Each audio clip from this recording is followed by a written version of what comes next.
বাংলাদেশের রাজনৈতিক দল হিসেবে আওয়ামী লীগের কার্যক্রম নিষিদ্ধ করার ঘটনায় আনুষ্ঠানিকভাবে উদ্বেগ প্রকাশ করেছে ভারত। মঙ্গলবার সন্ধ্যায় দিল্লিতে পররাষ্ট্র মন্ত্রণালয়ের মুখপাত্র রণধীর জয়সওয়াল এক সংবাদ সম্মেলনে আওয়ামী লীগের কার্যক্রম নিষিদ্ধের বিষয়টিকে উদ্বেগজনক বলে দাবি করেন। রণধীর জয়সওয়াল বলেন, কোনো উপযুক্ত পদ্ধতি অনুসরণ না করে আওয়ামী লীগের উপর নিষেধাজ্ঞা আরোপের একটি উদ্বেগজনক ঘটনা। রণধীর বলেন, বাংলাদেশে গণতান্ত্রিক স্বাধীনতা যেভাবে খর্ব করা হচ্ছে এবং রাজনৈতিক পরিসর সংকুচিত হয়ে আসছে, তাতে একটি গণতান্ত্রিক দেশ হিসেবে ভারত স্বভাবতই উদ্বেগ বোধ করছে।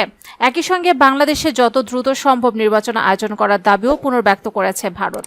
রণধীর জয়সওয়াল বলেন, বাংলাদেশে দ্রুত একটি সুষ্ঠু, অবাধ ও অন্তর্ভুক্তিমূলক নির্বাচন অনুষ্ঠানের দাবিকে আমরা জোরালো সমর্থন জানাই। প্রসঙ্গত, গত আগস্টে বাংলাদেশের রাজনৈতিক পট পরিবর্তনের পর থেকে ভারত সে দেশে যত দ্রুত সম্ভব একটি অন্তর্ভুক্তিমূলক নির্বাচন আয়োজনের দাবি জানিয়ে আসছে।